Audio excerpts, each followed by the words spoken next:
গোপালগঞ্জ কাশিয়ানী উপজেলার ভাটিয়াপাড়া গোল চত্বরে আয়েশা প্লাজা ভবনে রবিবার সকাল 10টা হতে দিনব্যাপী ঢাকা নৌবন্দর নাবিক সমবায় সমিতি ও বৃহত্তর যশোর ফরিদপুর নাবিক সমবায় সমিতির 2000 নাবিক মাস্টার ড্রাইভার নিয়ে ঈদ পুনর্মিলনী অনুষ্ঠিত হয়েছে।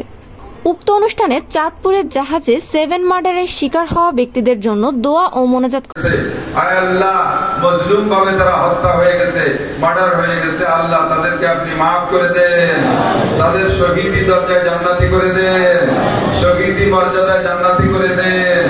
আয় আল্লাহ, আমরা যারা বেঁচে আছি আমাদের জান মাল ইজ্জত আপনি হেফাজত করেন। আয় আল্লাহ, সারা বাংলাদেশে এই জাহাজ সমিতির ভিতরে যারা চাকরি বাকরি করে করা হয় এবং প্রত্যেক পরিবারের জন্য 1 লক্ষ করে টাকা দেওয়ার ঘোষণা দেন সমিতির নেতৃবৃন্দ। ঢাকা নৌবন্দর নাবিক বহুমুখী সমবায় সমিতির সভাপতি ফিরোজ আলম মাস্টার এবং বৃহত্তর যশোর ফরিদপুর নাবিক বহুমুখী সমবায় সমিতির সভাপতি এস.এম. বাবলুর রহমান মাস্টারের সভাপতিত্বে অনুষ্ঠান সঞ্চালনা করেন ঢাকা নৌবন্দর নাবিক বহুমুখী সমবায় সমিতির সাধারণ সম্পাদক মোহাম্মদ আব্দুল কালাম মাস্টার এবং বৃহত্তর যশোর ফরিদপুর নাবিক বহুমুখী সমবায় সমিতির সাধারণ সম্পাদক মোহাম্মদ আনিজুর রহমান। অনুষ্ঠানের প্রধান অতিথি হিসেবে বৃহত্তর যশোর ফরিদপুর নাবিক বহুমুখী সমবায় সমিতির সংগঠক আব্দুস সাত্তার মিয়া এবং নিহতদের পরিবার সহ সংগঠনের নেতাকর্মীরা উপস্থিত ছিলেন।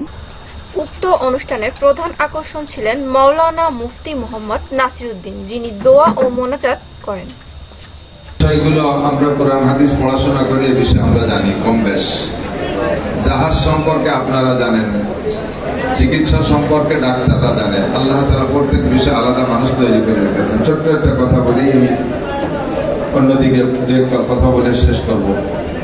নবী আলাইহিস সালাতু ওয়াস সালামের জামানায় মদিনায় খেজুর বাগানের খেজুর চাষ হইতো খুব। খেজুরের ফলন বৃদ্ধির জন্য হাদিসে আসছে একে বলে তাবিরে নাকাল।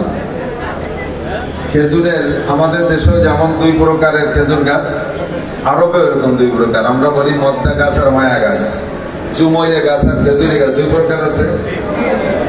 তো আরবের মানুষের অভিজ্ঞতার আলোকে তারা চুমইরে গাছের চুমুরের ভিতরে যে পাউডার হয়, খেজুরের গাছের কাদের ভিতরে দেন। সব মরহুমদেরকে মাফ করে দেন, সমস্ত মরহুম নাবিকদেরকে মাফ করে দেন, জীবিত নাবিকদের জান মাল ইজ্জত আপনার। তো এই খবর হুজুরের কাছে গেলে হুজুর বললেন, তোমরা আল্লাহর দেওয়া তকদিরের উপরে বিশ্বাস করো, তোমরা এই ধরনের তদবির করো না। এটা আল্লাহর দেওয়া তকদিরের উপরে হস্তক্ষেপ করা হয়। তো হুজুরের কথা সাহাবায়ে কেরাম তো শুনতে প্রস্তুত, সাথে সাথে মেনে নিলেন। ওই বছর তারা এই প্রসেস করে নাই। তো প্রসেসিং না করার কারণে ওই বছর খেজুর অর্ধেকেরও কম হয়েছে। এরপরে হুজুরের কাছে খবর গেছে, হুজুর আমরা প্রসেসিং না করার কারণে তো খেজুর অর্ধেকেরও কম হয়ে গেছে। তো হুজুর বললেন, আনতুম আলামু বি দুনিয়া কম, তোমাদের দুনিয়ার ব্যাপারে তোমরা ভালো বোঝো। চাষবাস ক্ষেত খামার এই প্রযুক্তি প্রসেস এটা কি করতে হবে, কি করলে ভালো ফলবে, এটা তোমরা ভালো বোঝো। ঠিক আছে, যদি কম হয়ে থাকে আগের বছর তোমরা করো। এই কথার অনুমতি এভাবে আসছে। তো হুজুর এজন্যই বলেন, বৈধ পদ্ধতিতে দুনিয়া করা নিষেধ না। আল্লাহ পাক বলেন, ওয়াবতাগু ইলাইহিল ওয়াসিলা। আল্লাহ রাসূল বলেন।